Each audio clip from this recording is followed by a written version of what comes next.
Hi, I'm Dr. George Duello, and I would like to thank Gladwell Laboratories for this opportunity to discuss the restorative-driven surgical practice with you and my philosophy and how this might help your practice and your patients.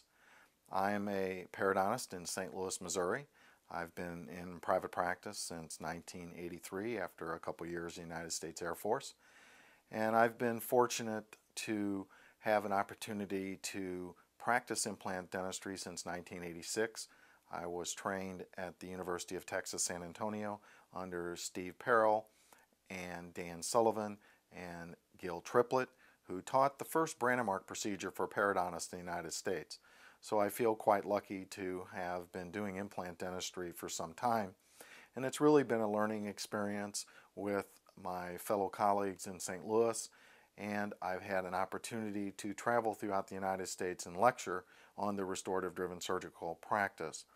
I'm currently a consultant on the Professional Advisory Committee for Nobel Biocare and have an opportunity to work with them on research and clinical applications for implant dentistry. So I feel my background is very helpful to restorative doctors, to surgeons and laboratories who might want to consider the surgical-driven options for their practice, as well as the restorative procedures that can give the patient the final fixed or removable prosthesis. So with that background, I'm going to discuss some concepts with you, some philosophy, and briefly highlight the restorative-driven surgical practice. So welcome to this program, and I hope we have a good time together with this video. The first thing I think we need to discuss is, what is the restorative-driven surgical practice? Is there a definition, or how is it applied? For me, the definition that I like is it is a dentist, a specialist, a laboratory using a menu of services to provide patients and referrals with their implant procedures. And this menu will vary depending on your philosophy, your understanding of the literature, and your clinical experience in your practice. So how I apply this menu to our patients will be part of the discussion of the restorative-driven surgical practice, and I'm going to highlight actually three aspects to the restorative-driven surgical practice. So with that definition in mind, let's go ahead and proceed and talk about what is the menu. With any menu, we also need to talk about our basic philosophy of implant dentistry, and my menu is has been shaped much by hearing other lecturers talk, and the present philosophy I have on implant dentistry is really it's a laboratory procedure with a surgical and a prosthetic component. It's my belief that because in implant dentistry for the most part we're working with prefabricated machine parts or CAD/CAM parts, that everything should fit. And we should not dedicate a lot of chair time to make things fit when in fact the laboratory can get things to fit for us. So I would try and do as much with the laboratory that I'm working with as possible so that I can minimize the chair time. And that is a philosophy that changes. And my experience in lecturing throughout the United States is, depending on what group I'm talking to, they will tell you that their part of implant dentistry is the most important. So I'm talking to restorative dentists, they feel that their part's the most important. If you're talking to a group of surgeons, they'll tell you why what they have to do in placing implants is so critical. And then finally, somebody has to make the teeth, and most dentists don't make their own teeth, so to speak. So the laboratories will be owning implant dentistry. But in reality, I do believe that the laboratory is probably the key component in implant dentistry, and this will be especially highlighted when I'm talking about digital dentistry in a few minutes. So let's talk about the first item on the menu, the traditional procedures or menu. This is where the patient's seen initially at the restorative dentist office in a referral practice like mine. The patient is referred to my practice where we continue the examinations and diagnostic procedures. A wax-up is sometimes fabricated for a surgical guide. Then the implants are placed with the analog surgical guide, and a cover screw is usually placed on the implant. The flap is closed, and a healing period of approximately 3 to 6 months follows the placement of the implant. Then radiographs and clinical assessments determine osseointegration. The implant is uncovered with a second surgical procedure. A healing abutment is placed at that time, and the patient is allowed to heal for 2 to 4 weeks. They then go to the restorative dentist, who takes off the healing abutment, takes a fixture level impression, sends that impression to the laboratory, who fabricates the final fixed or removable prosthesis.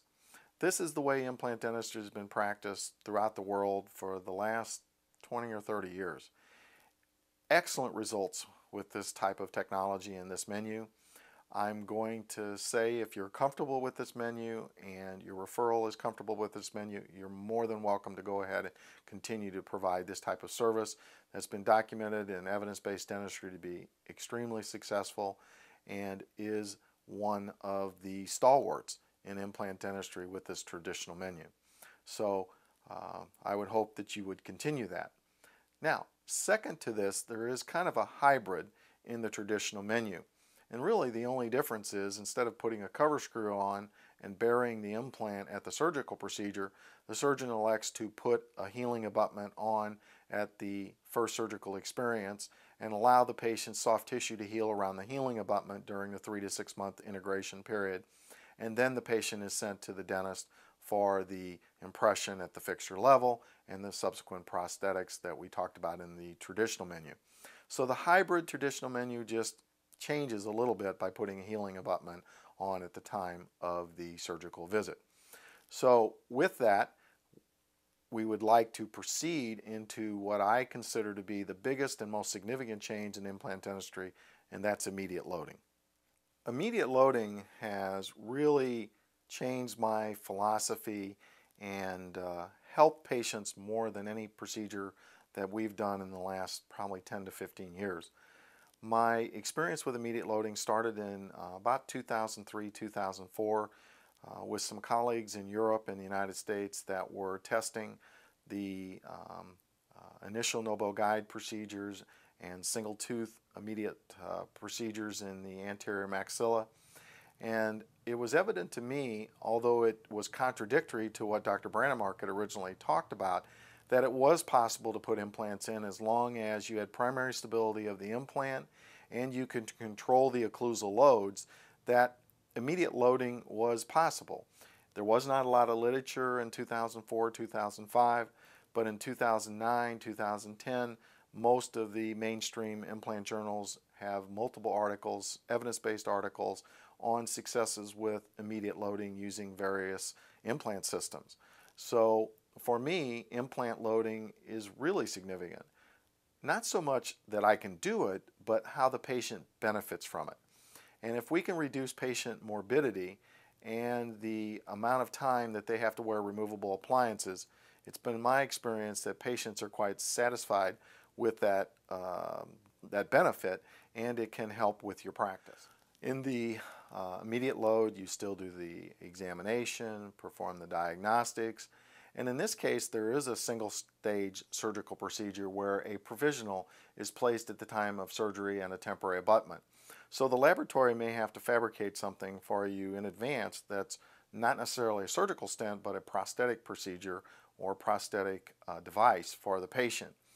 The restorative dentist still takes an abutment level impression at the time of the start of the prosthetic procedures, and the final prosthetics really doesn't change too much with immediate loading. Where immediate loading does change is when you do what I call a kind of a hybrid of immediate loading, and that is you either place a screw retained provisional restoration or you place the final abutment, which could be a prefabricated zirconia abutment, at the initial implant placement. So you are not only immediately loading, but you're immediately providing the patient with the final abutment that the restorative dentist will take a conventional crown and bridge impression for and send that to the laboratory and have the final prosthesis come back. In the cases of total edentulosum, where we're able to immediately load the implants, multiple implants, the benefit of this to me is like a conventional provisional restoration in crown and bridge. The patient has the opportunity to experience the aesthetics, to experience phonetics, and vertical dimension with complete fixed restorations. I think this is a huge advantage for the restorative team because that can become a model for the dentist and the laboratory to go into the final prosthetics. And if that provisional is not meeting the needs of the patient, it can be altered or adjusted before the final prosthesis can be made. So I think that immediate loading is very helpful because we can get to the prosthetics quicker, and the patient again suffers very little from having to wear removable prostheses or dentures in some cases. And that's really the fear that most patients have, and the question that they commonly have: how long am I going to be without teeth, or how long am I going to be in some type of temporary restoration? So if we can reduce those fears or anxieties for the patient, many times patients will move forward, and our hope is that we can immediate load. However, not all patients may meet the criteria for immediate load, so we always have to have a backup removable prosthesis available for the patient. The third and most exciting part of the restorative-driven surgical menu is digital dentistry.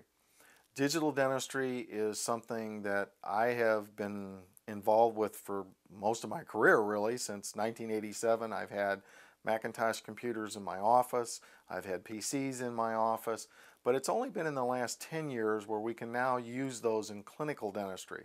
We have digital photography now, which I use on a regular basis, and we have the ability either in the office or with the laboratory to use CAD/CAM technology to make abutments and or copings or restorations for the patient while the patient's in the office. We now can take digital impressions and use those with the laboratory procedures, and I think that will be part of the future of digital dentistry. And the next two components actually go hand in hand in digital dentistry, and that is the now use of cone beam CT technology, where it has become affordable for individual offices to purchase this technology and use it on a daily basis. And then when you couple those DICOM files with computer-aided software, we're able to investigate things that we would never have been able to investigate with two plain radiographs in the past, so that we can facilitate the patient's care in a very straightforward and truly 3D image, so that the XYZ axes are met for the implant placement as well as the final prosthetics. So I'm very excited about digital dentistry, and I'd like to share my thoughts about it with you now. Let's talk about the first feature with the computer-aided CAD/CAM technology. We are able today to use the laboratory, as I said before, to do a wax-up, which is really a traditional procedure, but then use that wax-up as the prosthetic target for the computer-aided analysis. And the benefit is that although we're using computers, we're still really using conventional diagnostics. So even if we can't do a computer-aided surgical procedure, we can still follow a traditional surgical model with an analog stent. But what we're more importantly doing is we're focusing on the prosthetics from the start for a predictable outcome. Dr. Stephen Covey has talked about in many of his books about how we should always start with the end in mind. And when we're using the wax-up or the model that's been fabricated by the laboratory to plan the computerized surgery, I think this is the highest level of development for implant dentistry today. And it's my experience, having done numerous of these cases, that it can reduce chair time, but not necessarily reduce planning time. And we all know that most of the mistakes that we make are not because we don't know how to execute at the chair, it's because we haven't planned the work adequately to begin with.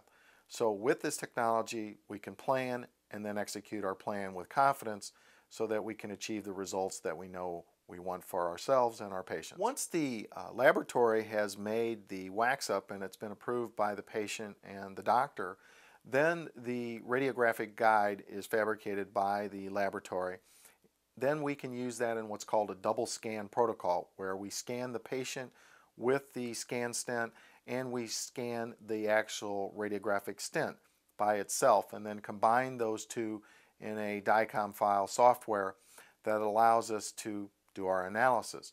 Now, in my opinion, this is very cost effective, and with the cone beam CT technology, it's much less radiation than a conventional medical CT scanner. It is something that for us gives the benefit of having reliable patient and prosthetic imaging in a 3D format. Implants have to be placed in 3 dimensions: the X dimension, the Y dimension, and the Z dimension. And the only technology that's going to allow you to see that is some form of a CT.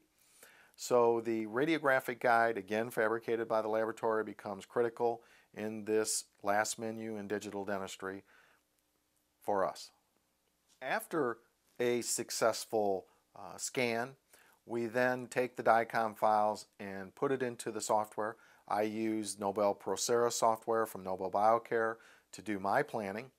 And in the software, we can see first a detailed 3D image of the patient, second, a detailed 3D image of the prosthetics, and then implant positioning, which is really for the patient and the prosthetics.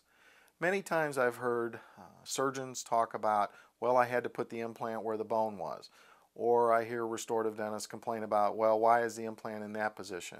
Or thirdly, the laboratory is complaining because now they're having to do some kind of periodontic procedure on the master cast because of the positioning of the implants.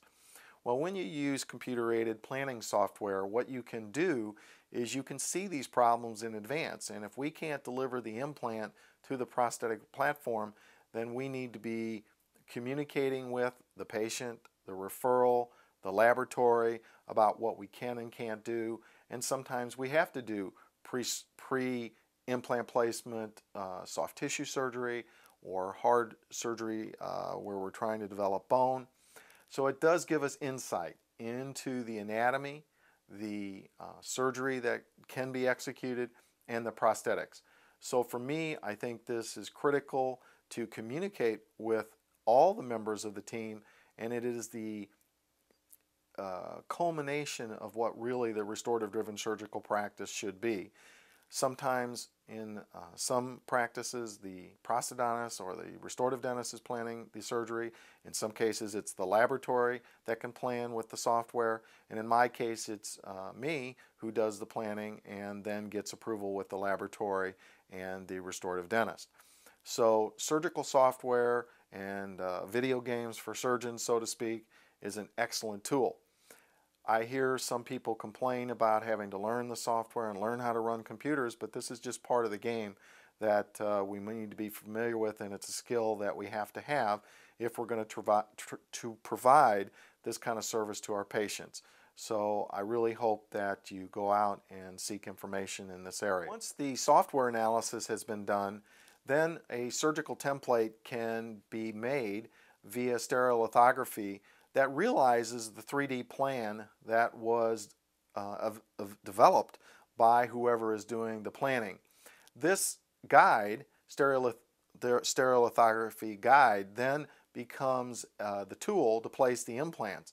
And it is a very stable guide as opposed to analog guides that sometimes don't do anything but rest on the teeth, because most computerized guides that I use anchor into the bone and rest on the soft tissue and or teeth. So they are very stable guides.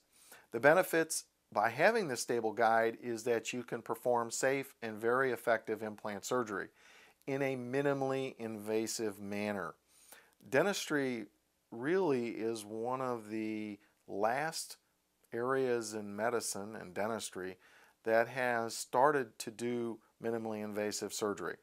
There are, yes, minimally invasive TMJ surgeries, there's minimally invasive operative procedures, but there really has never been a minimally invasive implant technology. But with computer-aided software planning and fabrication of stents by either the implant company or the laboratories, we now have the ability to do minimally invasive surgery. And I think for those patients who are apprehensive or concerned about how long they're going to be in surgery or how traumatic the surgery is going to be, this is something that will help them alleviate their fears and hopefully move forward with treatment in a timely manner. The final part in digital dentistry that is helpful is the prosthetics, and how the computer-aided surgery or computer-aided planning helps this is that you can first produce a master cast, or what I would call a provisional cast, from the surgical template. So you have the ability to see exactly in stone and a soft tissue moulage where the implants are going to be, how deep they're going to be, and if there are problems, this is the time to discuss them before we go ahead and put the implants in. So just like in the automotive industry, they have a clay model and they can see how the car is going to look before they mass produce it. We can do the same thing in dentistry, except it's a stone model with implant analogs. The model also allows the laboratory or dentist to prefabricate prostheses, whether they be permanent or temporary. In our practice, we usually recommend temporary prosthesis, not final prosthesis during computer-aided surgical placement.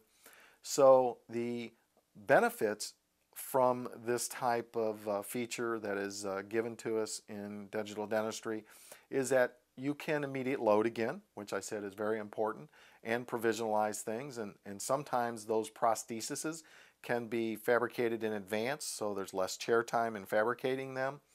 The patient has less discomfort because the surgery is done very quickly, and the patient can wear hopefully a immediately loaded prosthesis, so that reduces their discomfort. This myth that this is really a fast procedure is really not a myth. Many times implant guided surgery does not take long, but there is more development and time built into the case at the beginning. So what you might save in chair time, you might actually lose in planning time. In most cases, I do my planning either at lunch or after work. To do a total edentulous case might take me 45 minutes to an hour to plan, but only 25 minutes to execute in the surgical operatory. So you might have to spend a little time doing homework. You might have to spend a little time away from the chair planning these cases, but for me, it allows me to place implants in a very relaxed manner, in a very quick manner, and a very safe manner to reduce risk and morbidity to the patient. So this last component of the restorative-driven surgical menu for me has been the most rewarding in the last few years, and I hope that we will have more continued development in this area of digital dentistry. And lastly, in digital dentistry, the restorative doctor or prosthodontist still has a full range of fixed and removable prosthetic treatments for the patient. So I don't want you to think that this is limited to patients who have fixed restorations. Implant placement sometimes is more critical for patients who have removable prosthesis, so that the implants are under the prosthesis, so that there is enough vertical height space, clinical height space in the prosthesis to ensure that bars can be fabricated, clips can be added, retentive componentry has enough room for clearance, and the denture is not so thin that we have breakage problems. So the use of computer-guided surgery is not only for fixed but for removable prosthesis. And the benefits again are finally that the patient can have the biomechanical, the aesthetic, and functional demands met for their implant prosthesis. Because really, that's why patients come to us. They don't come to us for implants, they come to us for teeth. And they come to us to smile, and they come to us to speak better and eat foods that they can't eat with prosthesis that just don't deliver those needs to the patient and meets their goals. So it's my hope that patient satisfaction and referral satisfaction will be very high with the restorative-driven surgical practice, and it will allow us to serve more individuals in a better manner over a long period of time. This time I'd like to summarize some of the things we've talked about. First, implant dentistry, in my opinion, may be changing from a laboratory procedure to a computer procedure with a laboratory, surgical, and prosthetic component. And I think that with the advent of digital dentistry, maybe computers are going to play a vital role in how we deliver implant procedures. We even have navigational surgery that we can do with computers. So maybe we need to rethink the earlier definition where I said that really it's a laboratory procedure. But even with the computer approach, the laboratory plays a key component in delivering the radiographic guide and the wax-up to the team in order to place the implants in the future. The second thing I'd like to talk about is the menus that we covered. The first was the traditional surgical and prosthetic procedures. And I don't want people really to think that I'm not short selling or downplaying those traditional protocols.